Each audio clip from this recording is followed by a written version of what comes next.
Bienvenidos hoy viernes 13 de junio, yo soy Verónica Silveri y Karina Yapor continúa en una asignación especial. Empezamos. Las fuerzas de Israel sobre Irán con un ataque en la madrugada tras no haber llegado a un acuerdo después de 60 días de negociaciones.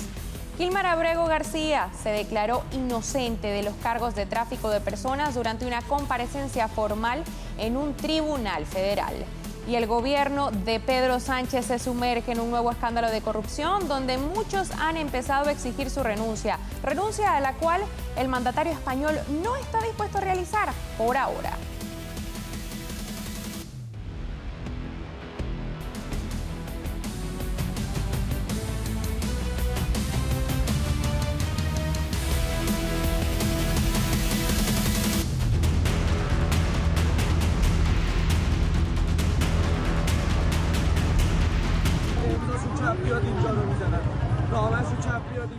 Israel lanzó una oleada de ataques contra Irán el viernes, dirigidos a su programa nuclear y sus instalaciones militares.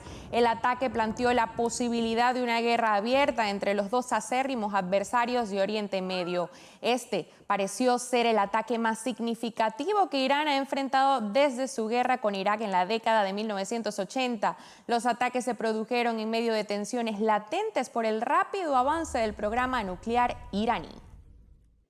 Irán confirmó la muerte de varios de sus militares de más alto rango en el ataque israelí, así como el fallecimiento de al menos 6 de sus mejores científicos nucleares. Según la televisión estatal de Teherán, también murió el jefe del Estado Mayor, Mohammad Bagheri. Desde Teherán se prometió una fuerte respuesta. En la operación llamada León Creciente se movilizaron 200 aviones de combate que lanzaron ataques contra unos 100 objetivos en Irán, incluyendo instalaciones nucleares y militares y la capital Teherán. Irán defendió su derecho de responder y su líder supremo, el ayatolá Ali Khamenei, advirtió que el régimen sionista se ha impuesto un destino amargo y doloroso y sin duda lo recibirá. Y la Casa Blanca sigue muy de cerca la situación en el Medio Oriente. El presidente Donald Trump, el secretario de Estado Marco Rubio e incluso las Naciones Unidas han puesto este reciente ataque en el centro de la agenda. Juan Esteban Silva nos informa desde Washington, D.C. Adelante, Juan Esteban. ¿Qué tal, televidentes de Voz News? Las alarmas han vuelto a sonar en Teherán. En la madrugada de este viernes, Israel lanzando este ataque directo contra Irán a pesar de los reiterados llamados del presidente Trump a evitar una escalada. Según fuentes oficiales, el presidente había sostenido una conversación hace pocos días con el primer ministro Benjamín Netanyahu, expresando su preocupación por lo que finalmente ocurrió, el ataque a Irán. Desde Washington, la primera reacción ha sido la del secretario de Estado Marco Rubio, quien ha confirmado que Estados Unidos no está involucrado en este ataque. Miren ustedes lo que escribe el secretario Rubio, señalando además que la prioridad será proteger a las fuerzas de los Estados Unidos en Medio Oriente. Más tarde el presidente Trump escribió esto en su red social Truth Social, que hace 2 meses había dado a Irán un ultimátum de 60 días para llegar a un acuerdo y que ese plazo venció hoy. Y añadió que tal vez ahora haya una segunda oportunidad en referencia a la nueva realidad tras el ataque desde Jerusalén. Por otra parte, el primer ministro israelí Benjamín Netanyahu ha hablado sobre esta decisión de atacar y las razones después de esto. Iran could produce a nuclear weapon in a very short time. It could be a year, it could be within a few months, less than a year. This is a clear and present danger to Israel's very survival. 80 years ago, the Jewish people were the victims of a Holocaust perpetrated by the Nazi regime. Today, the Jewish state refuses to be a victim of a nuclear Holocaust perpetrated by the Iranian regime. En Naciones Unidas, el embajador israelí Danny Danon, aquí en Estados Unidos, en Nueva York, ha reforzado el mensaje del gobierno de Israel. Miren ustedes. We acted to protect our citizens. We acted to prevent a threat that would endanger not only Israel, but the entire world. We will not sit quietly while our people are targeted. Not again, not ever. Hay que recordar que Israel mantiene desde hace años un respaldo militar sostenido de Estados Unidos, incluyendo más de 3.800 millones de dólares. Esto anuales en asistencia de defensa, establecidos en ese acuerdo firmado en 2016 y vigente hasta el 2028. La Casa Blanca mostrando respaldo a Israel, sin embargo, señalando que no está involucrado en esta respuesta, pero muy atenta a lo que está ocurriendo en Medio Oriente. Es la información desde la Casa Blanca para Voz News. Juan Esteban Silva. Gracias, Juan Esteban. Y para analizar mucho más este conflicto nos conectamos con Gabriel Ventasgal, en directo desde Israel, un periodista experto en temas de Medio Oriente. Bienvenido a Voz News. ¿Qué tal? Un gusto. Gracias, Gabriel, por acompañarnos. Y mira, nuevamente se dispara la tensión en el Medio Oriente ante esta situación con Irán. Vimos como hasta el grupo terrorista Hezbollah se ha hecho a un lado. ¿Consideras que Irán está contra la pared en estos momentos? Sí, Irán es un pulpo y la estrategia del pulpo era que la cabeza del pulpo era Teherán y los brazos que atacaban y que actuaban para que Irán no pague el precio eran Hezbollah, Hamas, Assad en Siria, los hutíes en Yemen, las milicias chiitas en Irak. Este pulpo, los brazos fueron debilitados después del 7 de octubre. Hezbollah fue descabezado, Hamas está a la defensiva y por lo tanto es el momento de atacar a la cabeza del pulpo, piensa Israel. La cabeza del pulpo fue atacada durante toda la noche de hoy y sigue siendo atacada. Entonces la debilidad de ese eje que lo transformamos en un pulpo en esta entrevista es notoria. Entonces, esta debilidad, la pregunta siguiente va a ser, ¿y entonces cómo va a responder? Si es que puede responder a un ataque de la magnitud que hizo Israel hoy. Y ahora, si Irán no cede, Israel va a escalar lo que es el conflicto, porque estuvo súper interesante realmente el tema de Medio Oriente, siempre es complicado de entender y lo explicaste de una forma maravillosa. Pero, ¿qué pasa si Irán no cede? Bueno, ceder es que Irán no abandone su programa nuclear con fines militares, o sea, que no busque bombas nucleares. En ese sentido, Israel está decidida a no permitirle de ninguna manera una capacidad nuclear. Es lo que estamos viendo ahora. Ahora, ¿qué es lo que Irán puede hacer para que escale? Bueno, puede disparar misiles exitosamente contra población civil israelí y por eso provocar una escalada de parte de Israel que ya vendría a ser no solamente eliminar la capacidad nuclear de Irán, sino ir por el régimen. O sea, intentar derrocar al régimen de Irán y hacer que los ayatolás pierdan el poder. Ahora, ¿qué tanto tuvo que ver, o te lo pregunto así, crees que la salida de Bashar al-Assad, por así decirlo, debilitó también a Irán? Sí, totalmente. Debilitó a Irán primero que Israel atacase el año pasado, en octubre, a Hezbollah, que matase y descabezase a Hezbollah, que matase a los líderes, que derrotase a los militares con la operación de los Vipers. Lo segundo que debilitó a Irán fue que cuando Irán disparó en octubre del año pasado 181 misiles balísticos, Israel respondió quitándole la capacidad defensiva. Entonces, durante semanas teníamos que Irán no se podía defender. Entonces, la caída de Assad provoca lo siguiente. Assad cae porque Hezbollah no lo puede defender. Y la caída de Assad provoca una cantidad de cosas importantes, pero una de ellas es que la aviación israelí puede atacar a Irán con aviones que vuelan sobre Siria, se acercan a la frontera entre Irak e Irán, cargan combustible, vuelan hacia Irán, regresan, vuelven a cargar y vuelven a ir. Significa que no haya un gobierno de Siria y que no tengan capacidad bélica ese gobierno provoca que aviones israelíes puedan atacar de manera bastante cómoda. No podemos dejar de hablar de la percepción mundial de todo esto, ¿no? Y por supuesto, pues de la importancia de los medios de comunicación. ¿Crees que la administración de Netanyahu espere una campaña mediática en contra como la que ha recibido con Gaza? Mira, yo lo que veo ahora, hasta ahora, y durante esta mañana he hecho cerca de 40 entrevistas, es que los periodistas del mundo estamos asombrados. No nos imaginábamos la profundidad del ataque de Israel. Durante horas han azotado a Irán de una manera que nos imaginábamos un Irán más poderoso, quizás un ataque más de ataque y salida, y no un ataque que dure casi un día entero. Entonces, ahora estamos en la etapa del asombro. Yo supongo que los mismos gobiernos que han apoyado a Hamas, por ejemplo el de Gustavo Petro, el de Venezuela, Gabriel Boric en Chile, de alguna manera el partido de gobierno en Uruguay, supongo que después de este ataque o bien van a solidarizarse con los ayatolas iraníes o bien no van a decir nada. Sin embargo, muchos gobiernos del mundo van a decir Israel tiene derecho porque Irán es un peligro para la paz mundial. Ahora, nosotros estamos en Estados Unidos, ¿no? Retiró solo horas antes a su personal diplomático. ¿Qué papel crucial, por así decirlo, juega Estados Unidos en este conflicto? 3 papeles fundamentales. El primero y el más importante.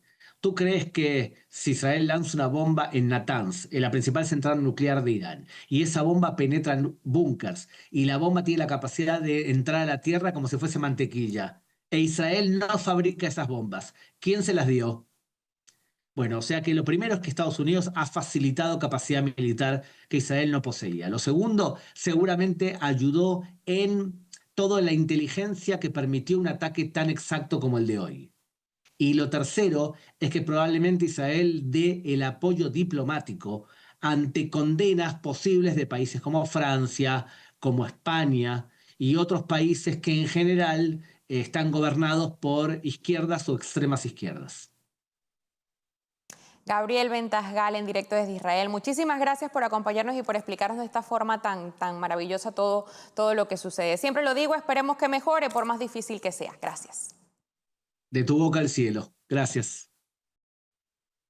Los precios del petróleo se dispararon y el oro subió con fuerza. Las bolsas de Estados Unidos y Europa abrieron a la baja este viernes ante el recrudecimiento de las tensiones geopolíticas en Oriente Medio por los bombardeos israelíes contra instalaciones nucleares y militares en Irán. Irán es uno de los 10 mayores productores de petróleo del mundo y los mercados reaccionaron rápidamente, anticipando una caída de la oferta de crudo con una disparada de precios. Tras haber subido más de un 12% durante la noche, el barril de West Texas Intermediate para entregar en julio avanzaba un 6,53% hasta los $72,48. A la misma hora, el Brent del Mar del Norte para entrega en agosto ganaba un 6,40% a $73,80 por barril. Y Kilmar Abreu García se declaró inocente de los cargos de tráfico de personas durante una comparecencia formal en un tribunal federal de Tennessee el viernes. Abreu García es ciudadano salvadoreño y residía ilegalmente en Estados Unidos antes de ser deportado en marzo. La administración Trump lo trajo de vuelta la semana pasada. Sin embargo, fue puesto inmediatamente bajo custodia por nuevos cargos penales presentados por la Fiscalía Federal del Distrito Medio de Tennessee. En los documentos judiciales, la Fiscalía lo acusó de ser un miembro peligroso de la pandilla MS-13, pero los cargos en su contra solo se refieren al transporte de personas que se encontraban en el país ilegalmente.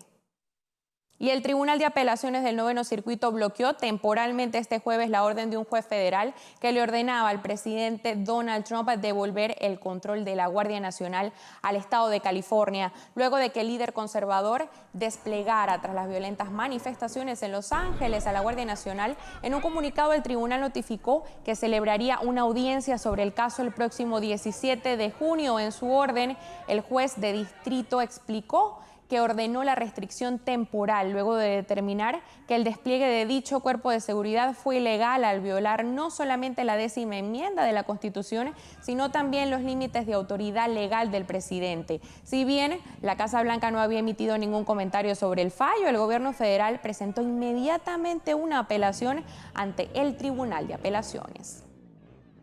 Y el FBI arrestó el jueves por la mañana a Alejandro Teodoro Orellana, acusado de entregar mascarillas faciales de escudo biónico a manifestantes en Los Ángeles durante las protestas contra las redadas migratorias. Orellana fue detenido en su hogar en una operación encubierta bajo la sospecha de conspiración para cometer desórdenes civiles, según informó el fiscal Bill Sally a Fox News. El arresto se produce en medio de una directiva del Departamento de Justicia que ordenó a los fiscales federales priorizar el procesamiento de manifestantes que destruyan propiedades o agredan a las fuerzas del orden.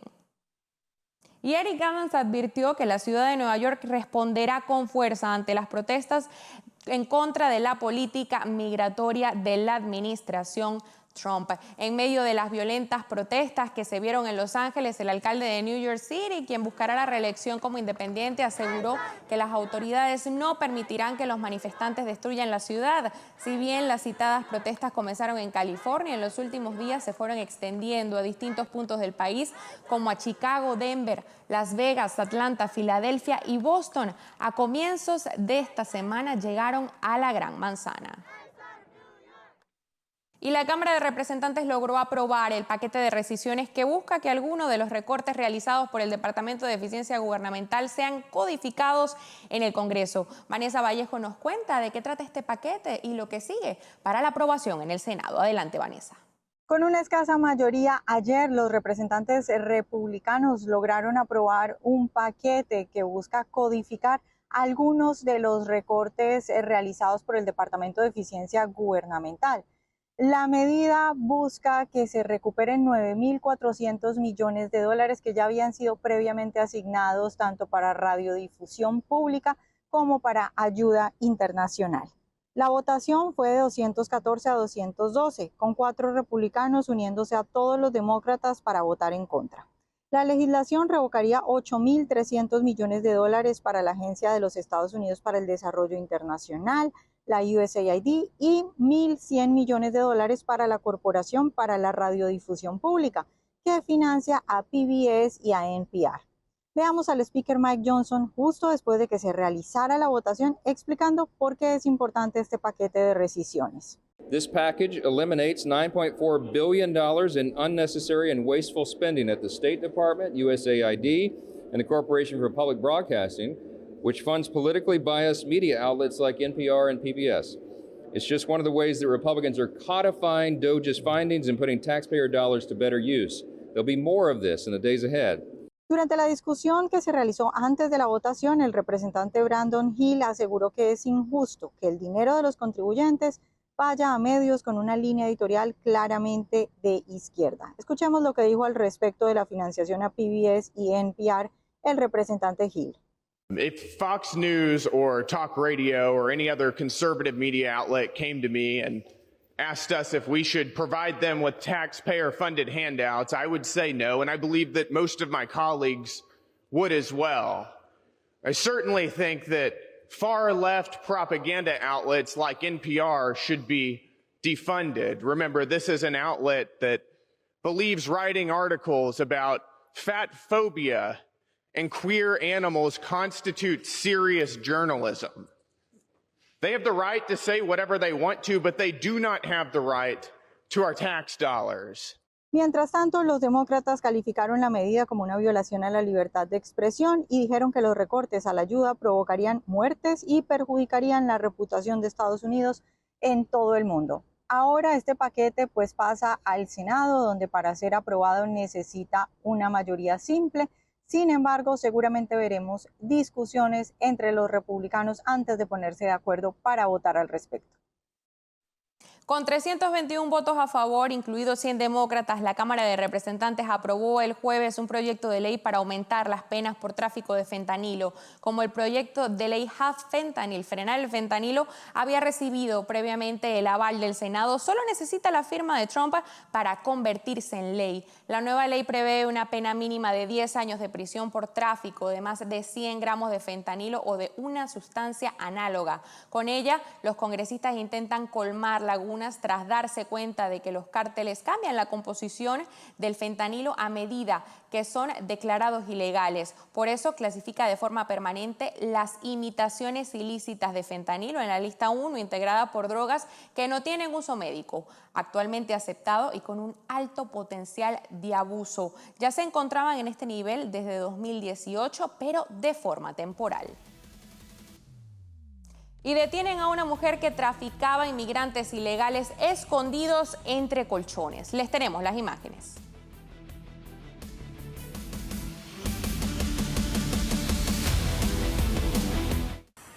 ¿Qué tantos gente está adentro?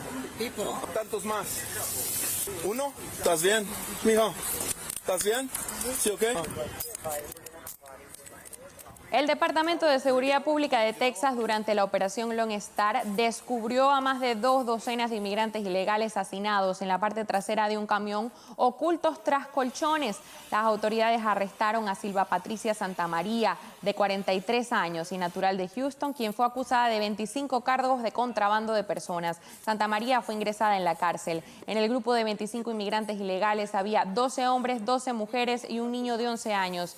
Todos procedían de México, Guatemala, Honduras, El Salvador, India, Cuba, Venezuela y la República Dominicana. Los inmigrantes tuvieron una evaluación médica y luego fueron remitidos a la patrulla fronteriza estadounidense.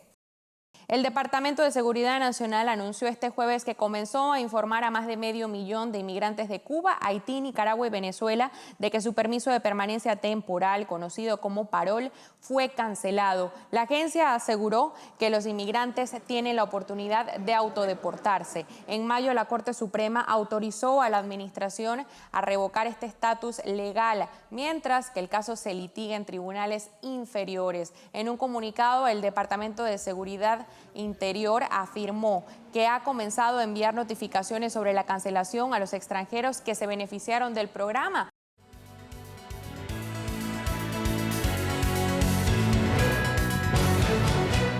Y el presidente del gobierno español quedó debilitado tras la renuncia de un estrecho colaborador por acusaciones de corrupción. Desde Madrid, España, nuestra compañera Diane Hernández nos trae los detalles. Adelante, Diane. Desde Madrid le saludamos para dar paso a la crisis institucional que se vive en España. El gobierno de Pedro Sánchez se ha visto salpicado por uno de los casos de corrupción más graves de la historia del país. 2 de las personas incondicionales del presidente, como son el exministro de Transporte José Luis Ábalos y el exsecretario de Organización del PSOE y el ex número 3 del partido, Santos Cerdán, se han visto envueltos en un entramado por el que se les investiga de haber incurrido en constitución de organización criminal, tráfico de influencias, malversación de fondos públicos, entre otros delitos. Pedro Sánchez tuvo que comparecer públicamente para dar explicaciones sobre la investigación llevada a cabo por la justicia y las autoridades policiales sobre 2 de sus máximos apoyos durante su trayectoria política. Escuchemos. Quiero pedir perdón porque hasta esta misma mañana yo estaba convencido de la integridad de Santos Cerdán. Tendrá que ser la justicia quien dirima esta cuestión y nosotros, y en mi caso como presidente del Gobierno y secretario general del Partido Socialista, tengo que asumir una triple responsabilidad. Convocatoria electoral no va a haber hasta 2027, porque como he dicho antes, esto no va de mí, ni del Partido Socialista. La noticia fue otro golpe para Sánchez, con varios frentes abiertos en este punto. Su esposa, su hermano y el fiscal general, nombrado por el propio gobierno, también son objetos de investigaciones judiciales. El jefe del gobierno se ha negado rotundamente a dimitir o a convocar elecciones anticipadas, pese a los reclamos de la ciudadanía y de la oposición, dejando un clima político complejo en el país. Desde Madrid saludamos a toda la audiencia de Voz.us y próximamente regresamos con actualizaciones de este tema. Muchísimas gracias, Diane, por este reporte. Seguimos con esta información. Es que un inmigrante mexicano falleció por motivos aún no esclarecidos mientras se encontraba bajo custodia del Servicio de Control de Inmigración y de Aduanas, es decir, de ICE. Así lo informó la Cancillería mexicana, quien asegura haberse puesto en contacto con las autoridades estadounidenses para investigar lo sucedido y con familiares del fallecido, a quienes prometió brindar asesoría jurídica. Además, aseguró que había solicitado explicaciones al centro de detención en Stuart, Georgia, porque a pesar de asistir regularmente a sus instalaciones para conversar con los mexicanos detenidos, no habían recibido una notificación para entrevistar al ahora fallecido.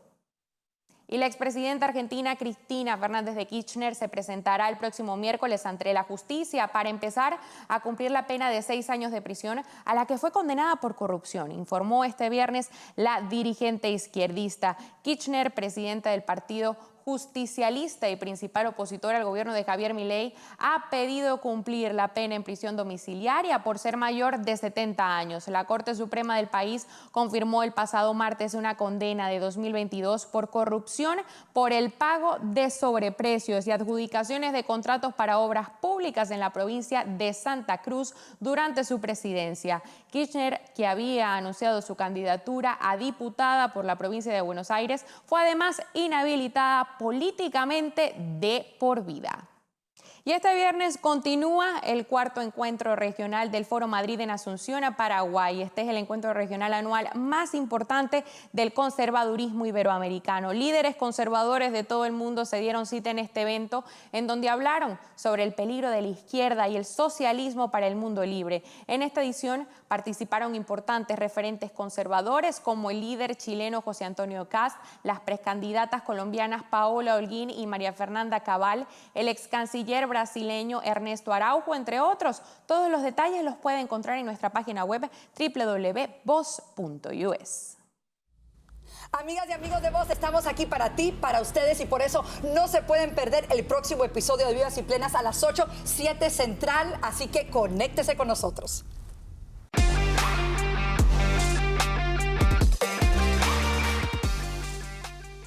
Ya estamos de regreso y seguimos con esto. Irán amaneció bajo un ataque de Israel. No se ha tardado en señalar que el ataque ha sido desmedido. Pero aquí surge una pregunta. ¿Cuándo un conflicto armado es medido y cuándo no? ¿Cuándo en un conflicto armado no paga algún justo por pecadores? El derecho a la vida es algo que merecen todos los seres humanos, pero justamente en Medio Oriente pareciera nunca respetarse, ni por sus mismos compatriotas. Hoy le damos la bienvenida a nuestros analistas: Vanessa Vallejo, analista de Voz, nos acompaña Gabriela Peroso, analista político y periodista, y Silvio Canto, analista político. Bienvenidos.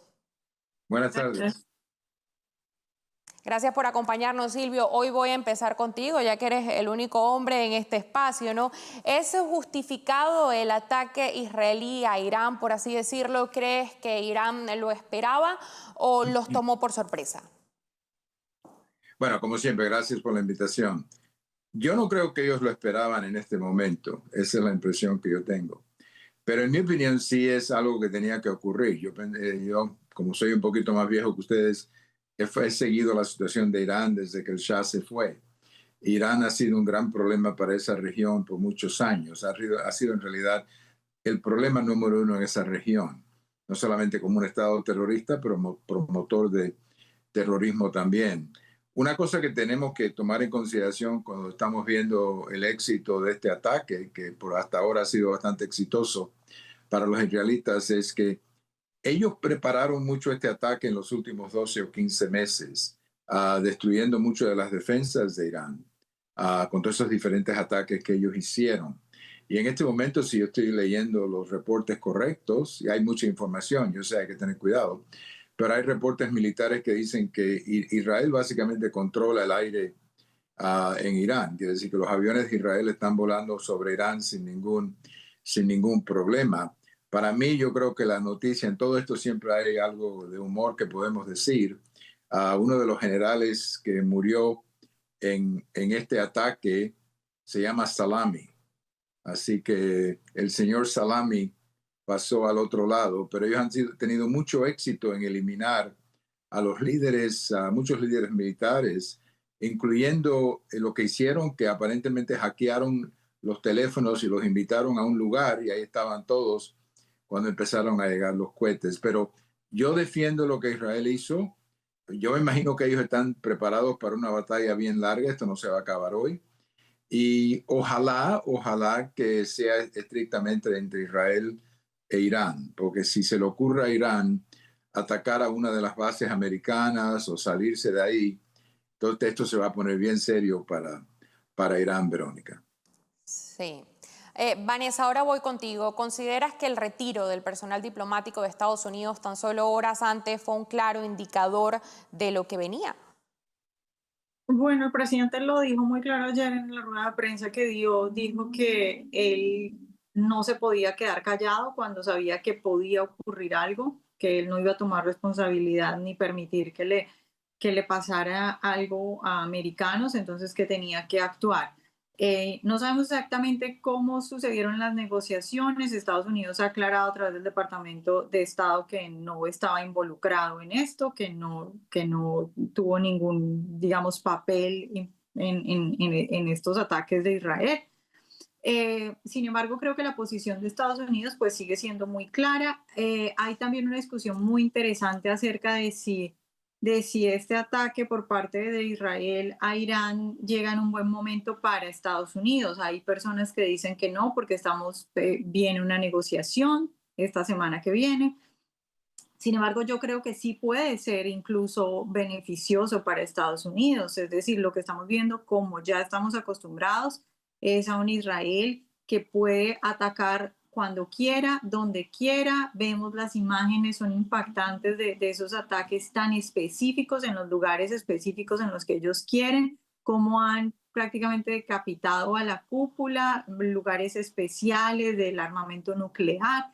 Y otra vez lo que estamos viendo es esa superioridad de Israel frente a Irán. Entonces yo creo que una situación como esta, antes de una posible negociación con Estados Unidos, incluso podría beneficiar a Estados Unidos.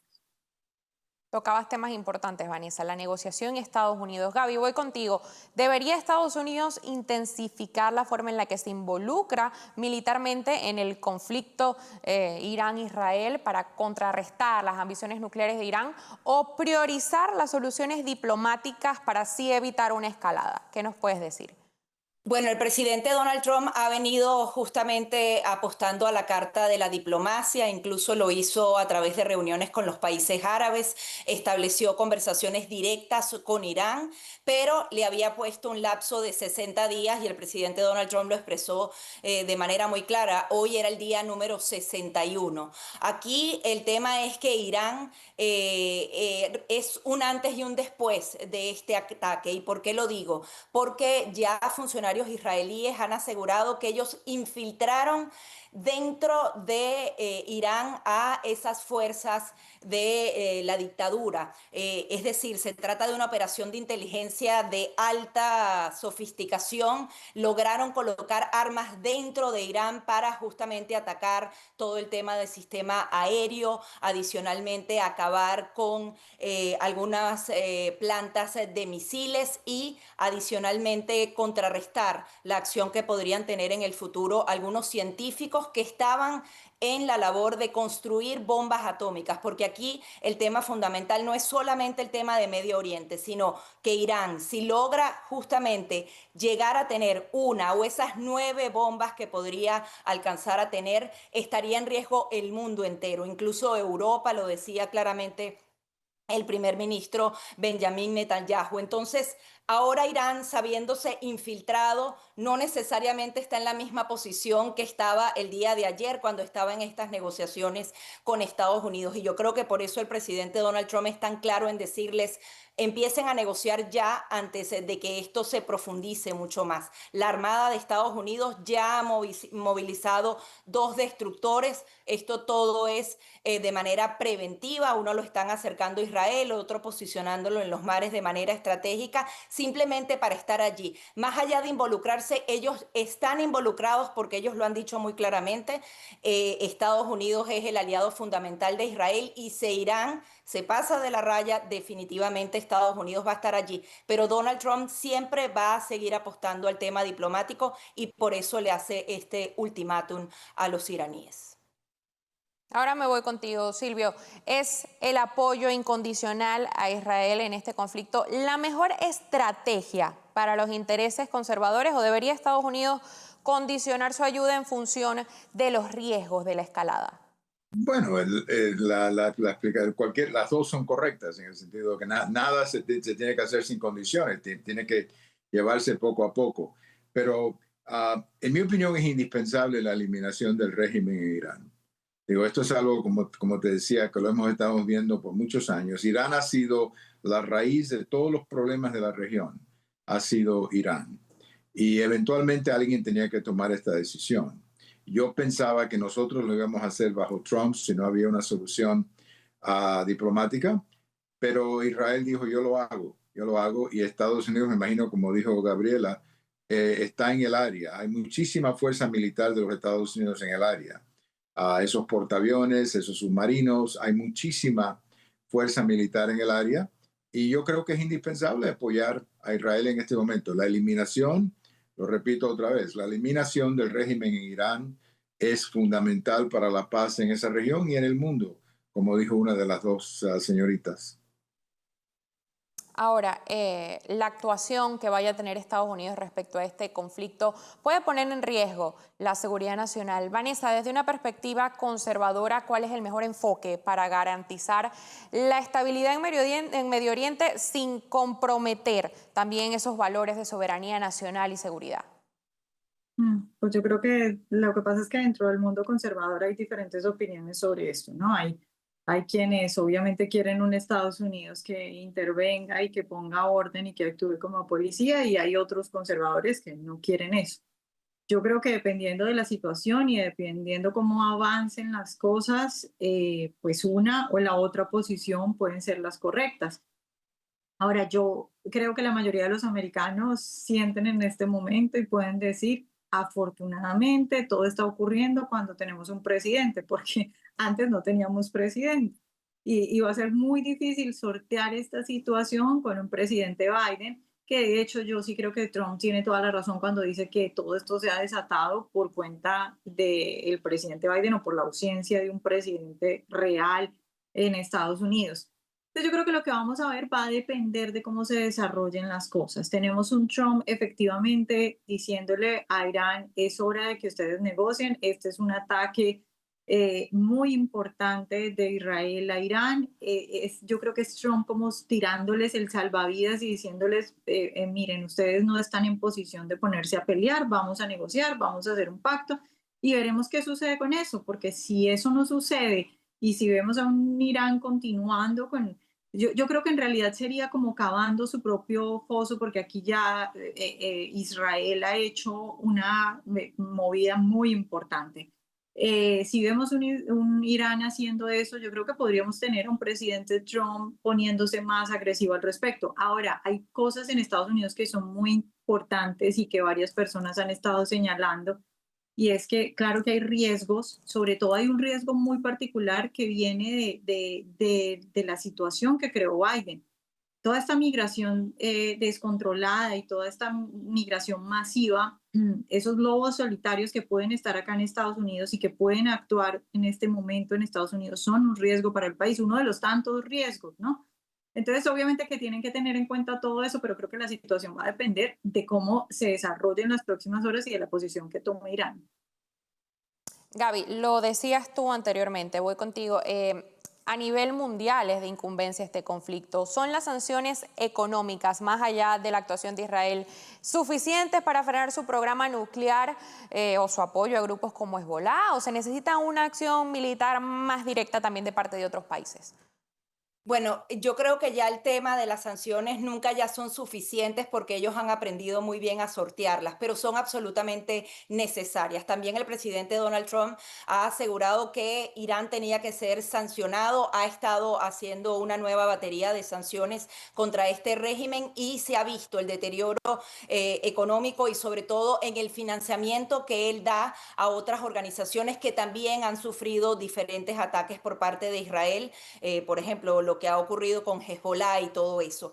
El tema aquí es que Irán tiene ya décadas de sanciones y no solamente sabe sortearlas para ellos mismos, sino que incluso exportan ese conocimiento a países como Venezuela, que visitaron recientemente y le dijeron cómo pueden entonces evadir esas sanciones. Entonces, siempre las acciones tienen que estar, por un lado, el tema de las sanciones y otro tipo de operativos. Y en este caso en particular se trata de un operativo quirúrgico muy bien manejado que va a los científicos, va a las altas cabezas del sistema militar, lo que sería el alto mando, y obviamente esta combinación sí logra ser... Nunca es perfecta porque en ningún conflicto bélico lo es, pero en definitiva tiene una efectividad absoluta. Si estuviéramos hablando de sanciones nada más, tienen rato sancionando a Irán y adicionalmente la ONU haciendo acuerdos y lamentablemente ellos siguieron enriqueciendo uranio y avanzando de la manera en que hemos visto. Interesantes opiniones, nos vamos a un corte comercial. Usted no se mueva de sus asientos, que continuamos con nuestros analistas al volver.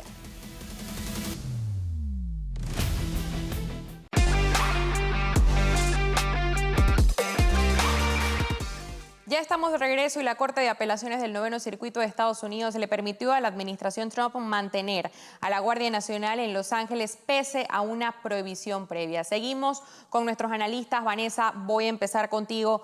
Esto es otra victoria judicial, ¿no? Para la administración Trump. ¿Queda más espacio para un enfrentamiento Trump-Newsom face-to-face? Bueno, yo creo que esto apenas está empezando porque la semana que viene vamos a ver la audiencia y yo creo que es muy probable que esto termine en la Corte Suprema.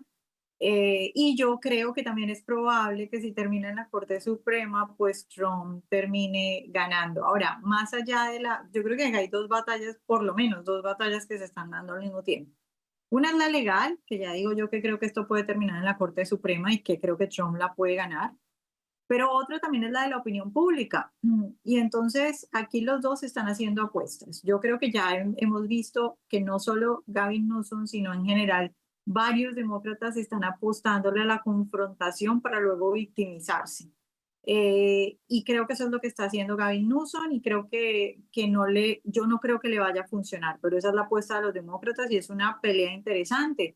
¿Quién va a ganar más votos o quién va a ganar más gente con esto que está sucediendo? Y yo creo que es claro, para la gente que vive en California, que se ve afectada por este tipo de manifestaciones, que deben estar agradecidos con el presidente Trump y que no quieren ese tipo de situaciones. Gaby, voy contigo. Este fin de semana han llamado a manifestaciones en todo el país. Ya varios gobernantes han advertido que no permitirán acciones violentas. Saldrán a manifestarse en la Florida, ¿no? Donde tú resides. ¿Qué nos puedes decir? ¿Cuál es la expectación sobre todo esto? Sí, bueno, hablan de más de 1.800 puntos a nivel nacional. En los 50 estados van a manifestar y eso está muy bien mientras se haga de manera completamente pacífica. Particularmente el gobernador Ron DeSantis y también algunos sheriffs de Florida han sido muy categóricos en asegurar muy bien las protestas, están autorizadas, pero aquí no se va a tolerar ningún tipo de violencia y sobre todo cierre de avenidas e intersecciones. Lo han dicho muy claro, incluso ya hay una legislación previa para evitar este tipo de manifestaciones que se tornan violentas y que terminan entonces también quitándole el derecho y las libertades a los otros ciudadanos que están acá. Yo creo que es un ejemplo, incluso hemos visto algunas manifestaciones en Tampa en donde incluso los manifestantes cuando el semáforo está en verde se hacen a un lado, los vehículos siguen para respetar ese libre tránsito. Aquí en particular va a ser bien difícil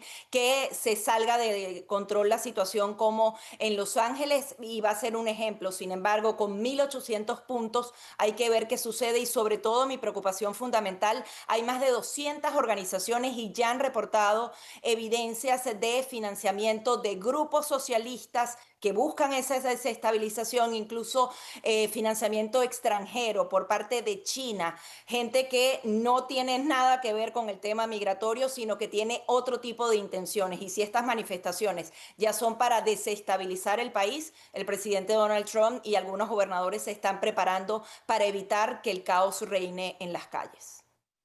Impresionantes los datos, ¿no, Gaby? Silvio, voy contigo. Caben las comparaciones en estos temas. ¿Cómo analizas las respuestas que están haciendo esta administración contra los manifestantes violentos comparado, por así decirlo, con la administración Biden en estos mismos casos?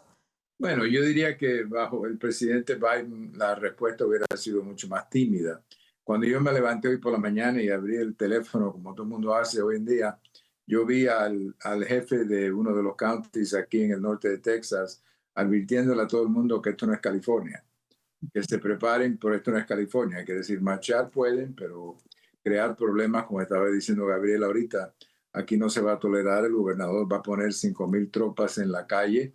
Pero para mí lo más interesante fue el mensaje del vicegobernador, el lieutenant governor, diciéndole a muchas de estas marchas, cuidado cuando te vayas a los pueblitos chiquitos a marchar con banderas extranjeras, porque en muchísimos de esos pueblos chiquitos hay muchos toros.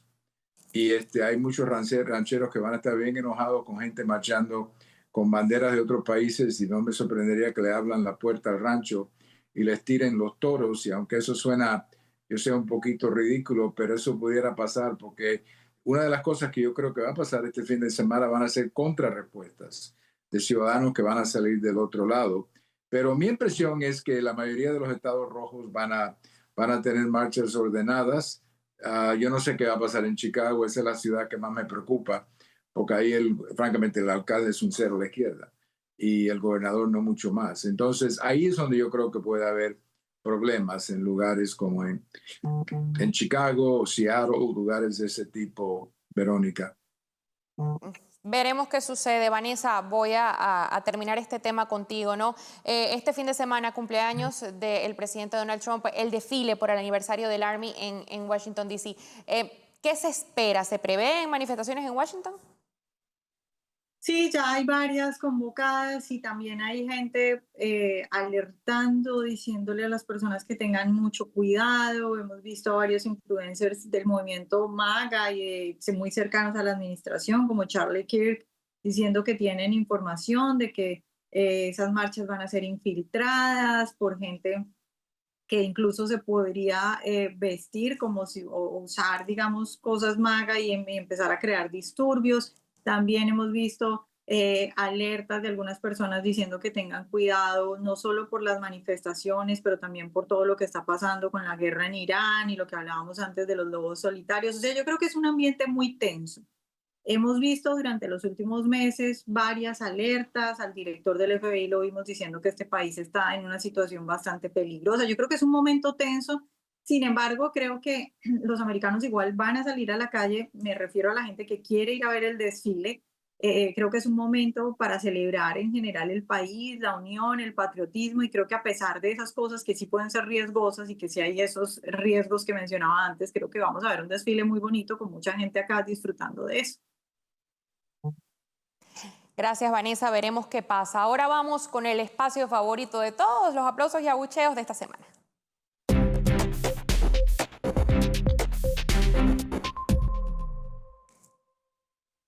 Gaby, te estás estrenando con nosotros en este segmento, así que vamos a empezar contigo. ¿A quién aplaudes y a quién abucheas esta semana?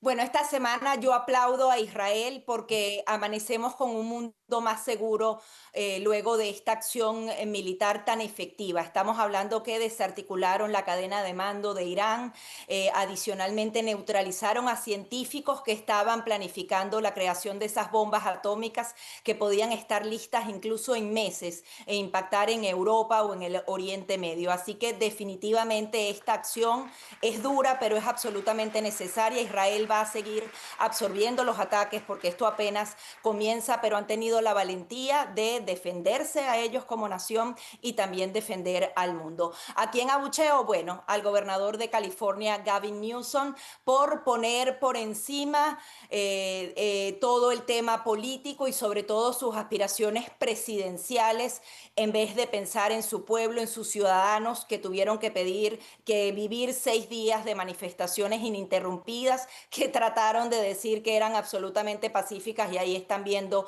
las imágenes. Él necesitaba a la Guardia Nacional y tanto la necesitaba que había un toque de queda en el centro de Los Ángeles. Así que engañar al pueblo simplemente por querer ponerse a la altura del presidente Donald Trump merece mi abucheo. Justamente de eso hablábamos ayer, ¿no? De la actuación de Newsom. Vanessa, ahora voy contigo. ¿Con qué nos sorprendes hoy? Bueno, yo voy a abuchear a Melissa Cornejo. Esta chica, porque es todavía muy jovencita, es miembro del Consejo Estatal del Partido Morena, que es el que gobierna en México. Y ella compartió en sus redes sociales esa foto que hemos visto todos de este delincuente con la bandera de México en medio de las manifestaciones. Y el caption que le puso a ese tweet fue FIs. Les van a quitar las visas a quienes compartan. No me importa mi visa, no necesito mi visa, pueden meterla. Y bueno, voy a dejar hasta ahí. Y lo que quiero resaltar es que luego el embajador Christopher Landau, que ahora es el subsecretario de Estado, le respondió: yo ahí no puedo meter tu visa, pero sí te puedo informar que personalmente di la orden de cancelarla después de ver este vulgar posteo. Y no te ha de sorprender lo que me contestaron, que ni siquiera tienes visa válida para cancelar. Bueno, ahí sigue el posteo, pero me parece abuchear a esta chica que sale con estas tonterías. Y bueno, aprovecho ahí para resaltar lo de Christopher Landau. Ahora, mis aplausos. Mis aplausos van, es un aplauso un poco extraño, pero mis aplausos van para el candidato a la presidencia en Colombia, Miguel Uribe, que está luchando por su vida, que está en medio de un milagro, no solo para él, sino para su familia, que ha sido tan fuerte, para todos los colombianos. Es impresionante ver un país unido orando por la salud de este hombre y ver milagro tras milagro, porque si cualquiera vio las imágenes, era prácticamente imposible creer que este hombre todavía seguiría vivo y ahorita hay posibilidades de que se recupere. Entonces, mis aplausos para este hombre que estuvo siempre retando a Gustavo Petro y bueno, lastimosamente ahora está viviendo un momento difícil, pero está luchando para salir adelante.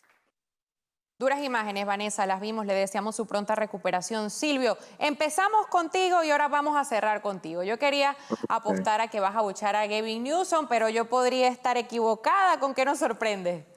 No, yo lo voy a hacer, bueno, no, al del presidente Trump, quiero decir, por recordarle al gobernador de California que él necesita cambiar su estilo de no sé qué se pone en el pelo, pero debe hacer anuncios en la televisión de eso, porque luce muy bien. Pero Trump lo tengo que felicitar con lo de California, porque otra vez más él pone al país arriba. Y si miras las encuestas, los demócratas están perdiendo este tema de inmigración de una manera bastante fuerte. Yo creo que Trump tiene muy buenos instintos políticos en ese sentido. Ahora, el otro que viene es, aquí voy a criticar, bueno, ¿cómo dicen ustedes? ¿Abuchar? ¿Cómo le dicen ustedes? Ok. Sí. All right. Bueno, voy a dividirlo entre dos casos. El primero es al famoso, o no muy famoso senador de California que aparentemente decidió hacerse famoso o tener sus 15 minutos de fama tratando de meterse en una entrevista y fue parado por la seguridad como debió haber sido y yo creo que le salió muy mal. Pero mi abucheo, como le dicen ustedes, de la semana tiene que ser al hombre en Minnesota, un joven de 18 años, que pichando como una mujer en el equipo de béisbol de un colegio en Minnesota, pichó 2 juegos perfectos seguidos.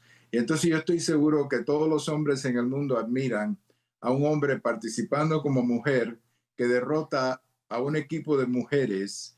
Y qué bueno que ese muchacho no tenía a mi mamá en la familia, porque mi mamá hubiera agarrado un batazo y le hubiera entrado batazos al tipo y le hubiera dicho que le pida disculpas a todas las niñas. Así que ese es mi, como ustedes, abucheo le dicen, abucheo de la semana.